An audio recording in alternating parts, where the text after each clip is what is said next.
Bonjour à tous, c'est WinDevNurse, on est samedi, on se retrouve aujourd'hui pour un nouveau vidéo tutoriel sur WinDev et plus particulièrement WinDev Mobile dans la continuité du cours que je vous ai fait il y a 2 semaines. Alors pourquoi il y a 2 semaines? Parce que je vous rappelle que la semaine dernière, émission spéciale, pas vraiment un tutoriel, mais pour vous rappeler que vous aviez maintenant 200 vidéos gratuites pour apprendre à utiliser WinDev et le W langage.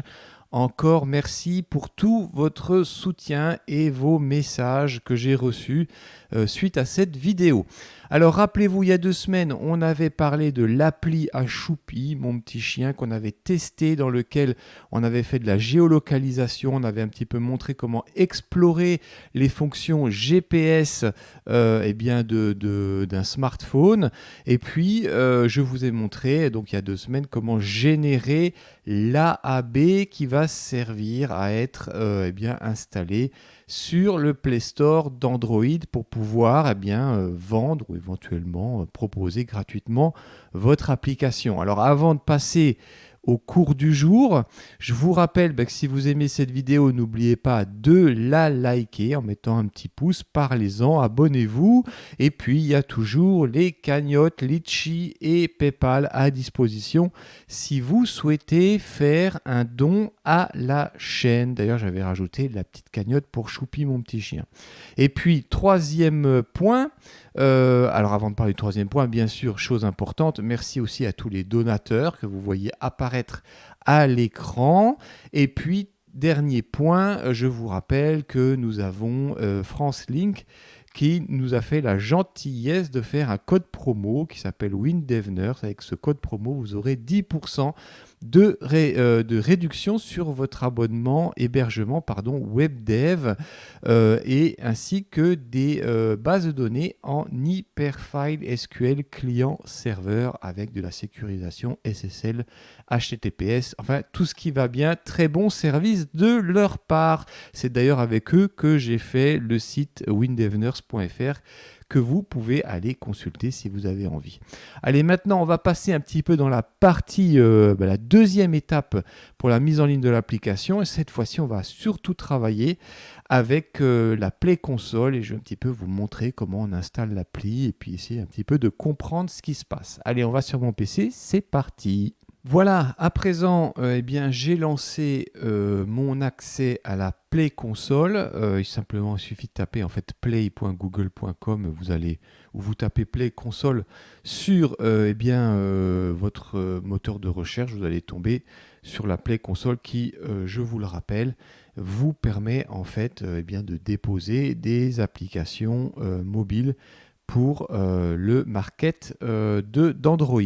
Alors bien sûr, je vous expliquais, comme la vidéo il y a 2 semaines, quand vous créez votre compte Play Console, pensez bien à faire quelque chose d'assez généraliste, mais par exemple, ne créez pas votre compte Play Console en fonction du nom de votre application, parce que vous allez payer un profil développeur sous le nom de l'adresse mail généraliste, entre guillemets, et puis ensuite vous pourrez créer des profils, des comptes développeurs liés à cette adresse mail sans devoir payer plus cher, quoi, en fait. Alors c'est pas très cher, je vous rappelle, c'est 25$ à vie avec Android. Alors vous voyez que moi j'avais créé, donc j'ai fait mon accès, et puis j'ai créé en fait un compte développeur WinDevNurse. Alors c'est quand même intéressant parce que bien sûr, si vous avez plusieurs noms de développeurs sur le Play Store, vous pouvez créer plusieurs comptes. Donc on va passer maintenant sur mon compte développeur et on va installer l'appli. Voilà, à présent, on est passé sur mon compte WinDevNurse. Vous voyez que j'ai 7 applis qui sont mises en place. Et surtout, ce que vous voyez, c'est qu'on retrouve la petite appli que j'avais commencé à créer, que j'ai appelée la balade à Choupi, pardon, mais pour le moment, il n'y a rien du tout là-dedans. Alors, vous voyez, quand vous avez votre compte développeur, ben, on vous dit finalement combien vous avez d'applications, hein, c'est pas mal. Vous pouvez directement en créer une si vous le souhaitez, ici. C'est ce qu'on avait fait quand on a créé la balade à Choupi. Alors, effectivement, l'application, vous voyez que quand on y regarde un petit peu de plus près, pour le moment, il n'y a rien, elle est vide, c'est juste un nom.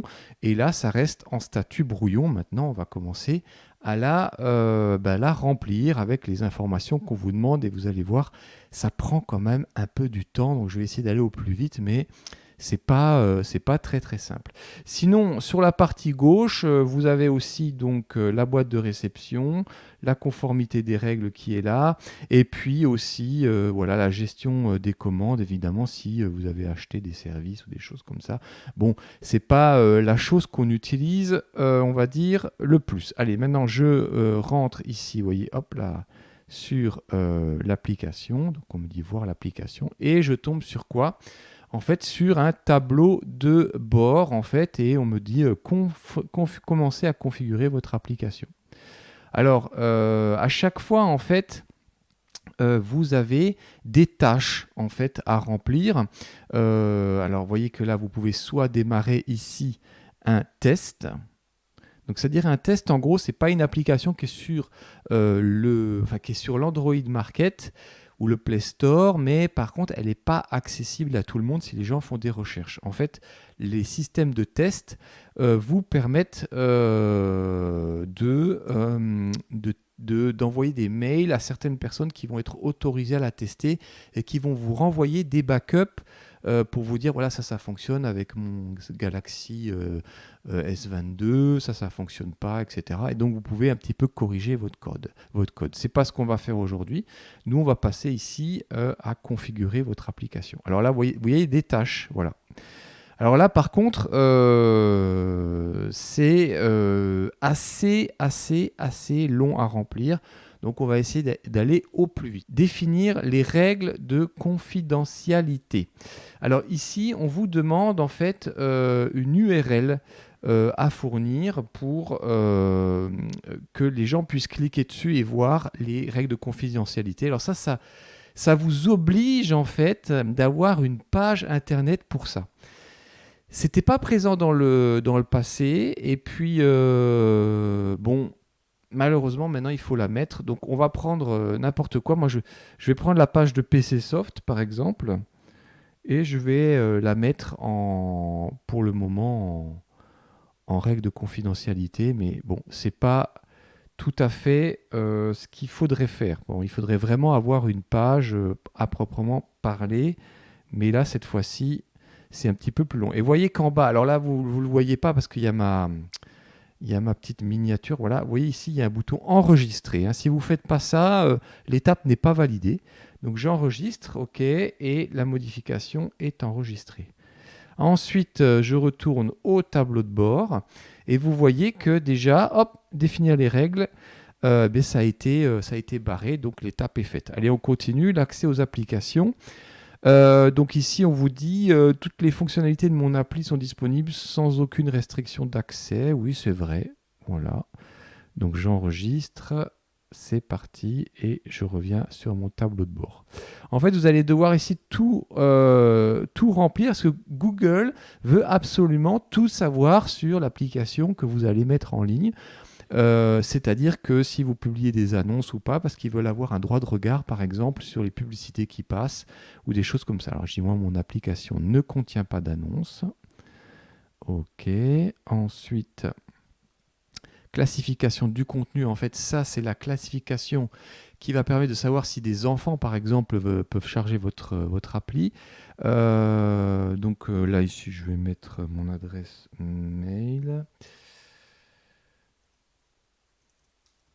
Voilà. Alors, qu'est-ce que c'est? C'est des jeux. Alors, c'est pas un jeu. C'est pas un truc c'est pas un réseau social. C'est vraiment tout autre type d'appli. Donc, je fais suivant. Alors, est-ce qu'elle contient du contenu pertinent aux évaluations? Par exemple, sexe, violence, langage? Non, pas du tout. Partage de contenu utilisateur, est-ce qu'elle permet d'interagir ou d'échanger du contenu? Non, non plus. Est-ce qu'elle fait appel à de la promotion de contenu en ligne? Non plus. Est-ce qu'on vend des produits à travers de l'application qui sont assujettis à l'âge? Non plus. Enfin, moi, c'est assez simple parce que c'est une appli très très simple, mais moi, je vous invite vraiment à bien, on va dire, remplir ces informations parce que si vous mentez, alors les Américains, ils n'aiment pas trop le parjure, donc à la base, ils risquent de vous bloquer l'appli, hein. Alors, est-ce qu'elle partage-t-elle l'emplacement physique actuel et précis de l'utilisateur avec d'autres utilisateurs? Non, elle fait de la géoposition, mais elle ne partage pas, donc c'est bon. Est-ce que vous achetez des articles numériques? Non. Est-ce qu'elle a un navigateur? Est-elle un navigateur web? Non, pas ni moteur de recherche. Et est-elle essentiellement un produit d'actualité ou d'éducation? Non plus. Voilà, moi je fais enregistrer. Suivant. Voilà, donc là vous avez un petit peu un résumé. On vous donne ici une note en fonction des pays, évidemment, puisque bon, nous en Europe, on a la catégorisation PEGI, hein, donc PEGI 3, ça veut dire que c'est accessible en gros à tout le monde, qu'il n'y a pas de limitage. Allez, je fais enregistrer. Alors, donc là, on vous précise bien ici, regardez, si vous avez modifié l'appli, on vous demande quand même de répondre à nouveau au questionnaire. Donc voilà, pensez bien à ça, parce il est possible qu'à un certain moment, votre appli change, elle évolue. Alors évidemment, le questionnaire est là pour vous guider, pour vous sensibiliser au type d'information que vous mettez. Voilà, questionnaire envoyé. Bon, on est bien. Moi, je retourne au tableau de bord. Donc ici, c'est validé. Alors la cible. Bon, moi, je vais mettre 18 ans et plus, parce que bon, pour le moment, si vous mettez en fait des âges plus jeunes que 18 ans, par exemple, qui est la majorité en France, vous allez avoir des questions complémentaires qui vont apparaître. Alors, là, sur le cible et contenu, la fiche Play Store de votre application pourra-t-elle attirer des enfants volontairement? Non. Voilà.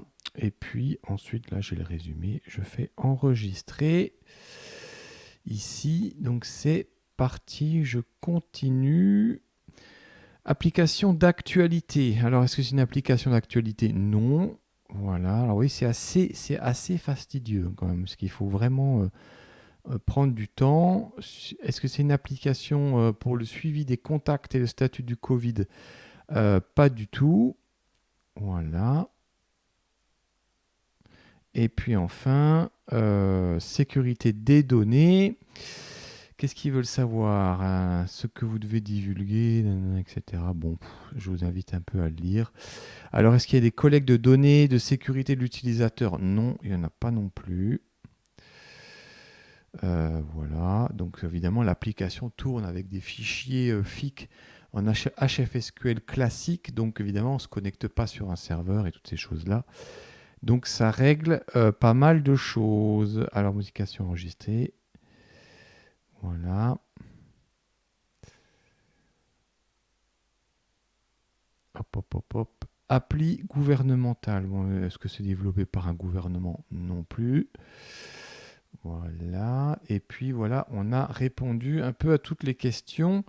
Alors, il faut sélectionner la catégorie de l'application. Alors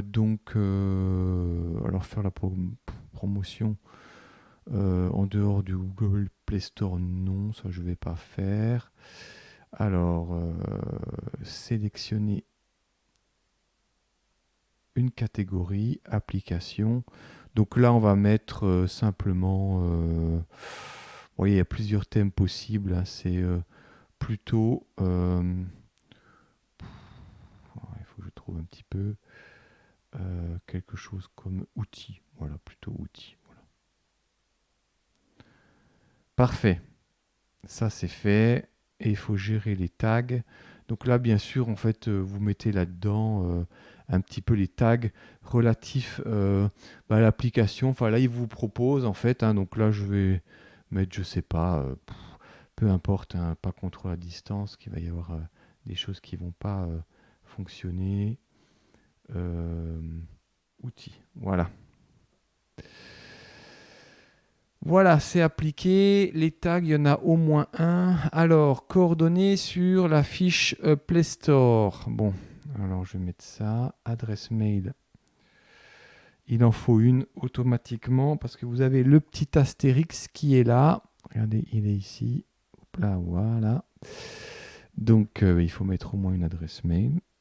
Donc, soit vous en créez une pour votre appli, soit vous mettez eh bien, celle que généralise, que vous utilisez pour toutes vos applis. Voilà, j'enregistre. C'est parti. Vous voyez qu'il y a le petit logo ici, modification enregistrée, qui apparaît à chaque fois hein, quand ça s'est bien passé. Parfait. Donc, hop, je retourne ici. Voilà, qu'est-ce qui reste encore? Et configurer une fiche Play Store. Voilà, bon, on va la configurer. Alors ça aussi, ça prend du temps. Donc le nom de l'application, Balade à Choupi. Bref description, bah, je vais mettre que c'est la mise en application des vidéos 197, 198 et 199. Et puis la description complète. Alors ce que j'ai fait, je me suis créé dans ma partie exercice WinDev, j'ai créé une petite fiche de description pour gagner du temps. Voilà. Alors, il faut un certain nombre de caractères, hein, bien sûr. Voilà. Oh, d'ailleurs, j'avais déjà créé quelque chose, donc on va le réutiliser. Hop là, je vais mettre ça ici. Et voilà. Alors, les éléments graphiques. Alors, on vous demande aussi un icône de l'application. Alors, regardez bien ce qu'il y a, parce que ça, c'est super important. L'icône de votre appli doit être au format PNG ou JPEG, peser jusqu'à 1 méga, voyez, et mesurer 512 pixels par 512 pixels. C'est quand même assez contraignant. Donc pour faire ce genre de contraintes, ce que je fais, moi j'utilise GIMP. Hein. C'est-à-dire que par exemple là, je dois créer un cadre qui fait 512 pixels par 512 pixels. Parce que je vais dans GIMP, je fais une nouvelle image, je lui dis qu'elle fait 512 par 512, vous voyez. Et puis ensuite, je travaille avec GIMP. Il y a des très bons tutoriels sur GIMP sur Internet pour vous expliquer comment utiliser les calques, tout ça. Mais moi, je fais ça pour toutes les étapes qui vont venir après. Alors, je vais vous montrer ça. Donc, on va importer ici donc notre hop là, notre petit logo. Je l'avais créé, hein, il est là. Logo final appli. Voilà, voilà. Ah, vous voyez que ça charge. Bon, quand il y a un problème, il vous le dit assez vite. Hein. Donc, vous voyez, là, il a mis le logo de l'application. L'image de présentation, c'est une image qui doit en fait être, on va dire, en arrière-plan. Donc, ce que je vais faire, je vais en créer une en direct. Comme ça, vous allez un petit peu voir. Vous voyez qu'il faut qu'elle fasse 1024 par 500. Bon. Alors on fait ça et vous allez voir, je vais vous le faire en accéléré.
Voilà, à présent, bien, on retourne sur l'image de présentation. Je vais ici aller chercher, vous voyez, l'image de fond que j'avais créée. Hein. Donc, image de fond, image de présentation, j'en avais déjà fait une.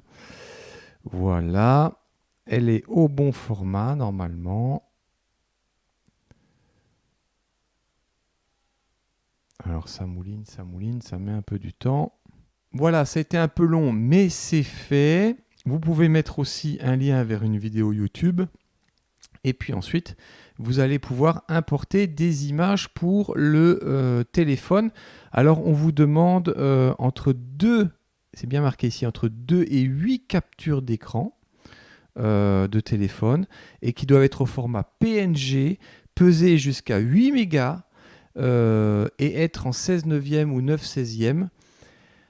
Et chaque côté doit mesurer entre 320 et 3840 pixels. Alors pour faire ça, je vous invite à faire un peu vos calculs. Moi, ce que je fais très simplement, je prends un print screen en fait, de l'application quand elle est sur mon téléphone.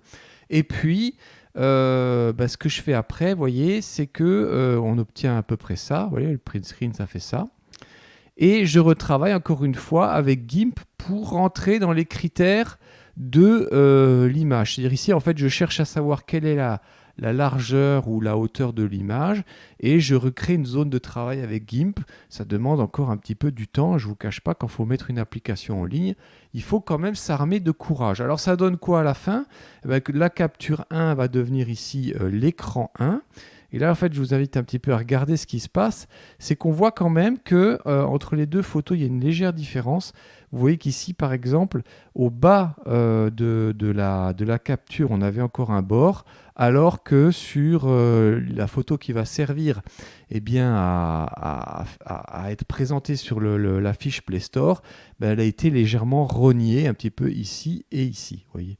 Bon, là, c'est un petit peu du...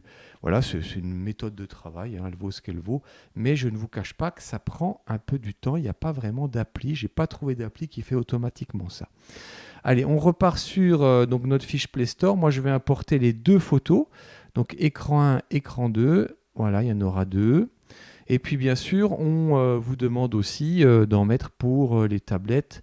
Alors moi je mets les mêmes, hein, je mets exactement les mêmes images, je ne me casse pas la tête. Donc là ici, j'enregistre. Voilà, donc là, normalement, tout s'est bien passé. Et puis ici, on vous demande plus haut, par défaut, le français, hein, et de gérer les traductions. La langue par défaut, et puis voilà, par défaut, c'est français, donc ça, c'est bon. OK. Là, jusque-là, c'est enregistré. Ici, c'est bien marqué que les modifications ont été prises. Mais bon, là, on n'a encore pas publié l'application. Il faut maintenant la mettre sur le market et voir si Google est d'accord pour finalement que vous l'ayez à disposition. Voilà, je reviens ici sur toutes mes applications.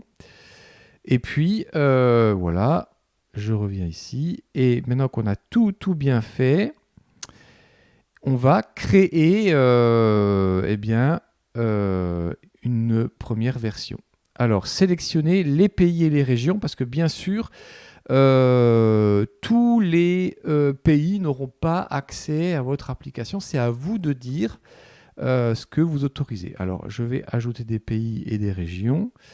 Donc là, je vais surtout mettre... alors, hop là. Total et régions. Bon, je vais tout mettre, voilà, ça sera accessible partout. Voilà, je coche partout, mais sachez que vous pouvez par exemple l'interdire pour certains pays. Alors des fois, on passe cette étape, moi ça m'est déjà arrivé, et le problème qu'il y a, c'est que votre application, elle est bloquée. Même si vous l'avez déposée, elle ne sera toujours pas validée, c'est parce qu'il manque un élément, et cet élément, c'est généralement ça. Donc là, j'enregistre, c'est parti. Et puis maintenant, vous voyez, bon, c'est ciblé. Maintenant, je vais aller sur la release. Voilà, je crée une release. Donc voilà, et c'est ici que ça se passe en fait. C'est ici que vous allez en fait déposer votre AAB qui est l'application bundle. Alors dans le passé, on pouvait mettre des APK. Donc là, ici, on va importer maintenant notre AAB qu'on a créé. Vous voyez, c'est quand même assez long, hein. C'est fastidieux, honnêtement, il faut vraiment être bien motivé. Donc ici, là, je vais dans mon disque dur, je vais dans mes projets WinDev. Ici, il y avait la balade à Choupi. Et dans l'exé, voilà, on trouve le Choupi AAB, c'est celui que je vous ai montré il y a 2 semaines. Je l'ouvre, voilà, et là, il va l'importer. Et puis ensuite, quand il l'aura importé, normalement, il va falloir le tester. Et là, en fait, Google va vous dire si, en gros, il y a des modifications de code à faire. Il y aura peut-être des modifications de code obligatoires. Et puis, il y a des modifications de code ou des recommandations de modification, mais vous êtes en droit de ne pas les suivre. Alors, comment on fait ça ? Bon, malheureusement, on est très lié. Malheureusement et heureusement, on est très lié en fait avec WinDev Mobile, parce que c'est pour ça que généralement, vous avez des mises à jour, on va dire, à intervalles réguliers de l'environnement pour que la transcription du W langage vers le Java, puisque c'est du Java, le langage qui est utilisé dans Android, ou alors, j'ai oublié le nom du deuxième langage, ça me reviendra. Il y a le Java et le deuxième langage qui est soutenu par Android. C'est le Kotlin. Voilà, c'est ça, Kotlin, j'avais oublié. Donc vous voyez que l'application ici elle a été déposée. Donc déjà, s'il y avait eu un problème au niveau des API et des niveaux d'API, vous auriez déjà une erreur là. Donc ici maintenant, vous rentrez dans votre appli. Voilà, donc vous avez toutes les informations présentes sur l'appli que vous avez installée. Voilà, les tailles, etc. Parfait. Et puis, vous allez mettre une version à votre appli. Donc, moi, je mets 2023.01, première version. Et puis, ici, on marque bien en français, par exemple, première version de l'application. En fait, ça va permettre tout ça à l'utilisateur de suivre les releases que vous allez mettre en place sur le Play Store pour votre appli. Alors, je vais faire maintenant suivant. Parfait. Alors là, ici, il y a une erreur. Votre appli cible Android 13, API 33, et vous devez déclarer l'utilisation de l'identifiant publicitaire dans la Play Console. Alors, là, vous voyez, c'est une erreur en rouge, je dois la corriger. Alors, je remplis la déclaration. Votre appli a-t-elle un identifiant publicitaire ? Non. J'enregistre. Voilà. Hop, je reviens ici. Alors, les attentions requises, c'est réglé. Alors, ce qu'il faut faire... Voilà, à présent, qu'est-ce qui se passe quand on a fait tout ça ? Vous voyez que votre application, elle est toujours en mode brouillon. Elle est prête à être envoyée pour un examen. Alors, on va aller voir l'application. Et puis, dernière petite chose, il va falloir maintenant accéder à la vue d'ensemble de l'application, ici, dans le tableau de bord. Et puis, surtout, maintenant, envoyer les 14 modifications pour l'examen. Voilà. Donc, en gros, maintenant, c'est Google qui va examiner l'application et qui va dire est-ce que ça me convient, est-ce que ça ne me convient pas. Donc, il faut bien penser à ça parce que si vous ne faites pas attention, votre application, elle est toujours pas... elle est en forme brouillon, quoi. Donc, maintenant, on va envoyer les infos. Allez. On envoie pour modification pour examen. Voilà. Et puis, maintenant, il faut maintenant attendre. On va attendre ce que ça donne et voir surtout, en fait, combien de temps ça met pour valider tout ça. Si je reviens sur le tableau de bord, d'ailleurs, je vais voir la balade à Choupi. Voilà, elle est en attente. En cours d'examen, maintenant, on a changé de statut ici. Voilà, en cours d'examen. Donc, on va avoir une réponse. Voilà, j'espère que ce vidéo tutoriel qui était quand même assez long et pas toujours très clair, malheureusement, mais les pages de Google c'est pas toujours d'une grande simplicité. J'espère que ça vous aura aidé pour déposer votre application. Je vous rappelle encore une chose importante, c'est que quand vous avez déposé une application gratuite, elle restera gratuite quoi qu'il arrive. Par contre, si vous déposez une application payante, à tout moment, vous pourrez la passer en gratuite. Voilà, il faut bien l'avoir en tête. On en avait parlé il y a 2 semaines. Voilà, je vous dis à samedi prochain pour un nouveau vidéo tutoriel sur WinDev Mobile, WebDev et le W langage. Et puis maintenant, on va revenir un petit peu à du code plus pur et dur, mais je voulais absolument vous parler de tout ça. Allez, d'ici là, portez-vous bien. Bye bye.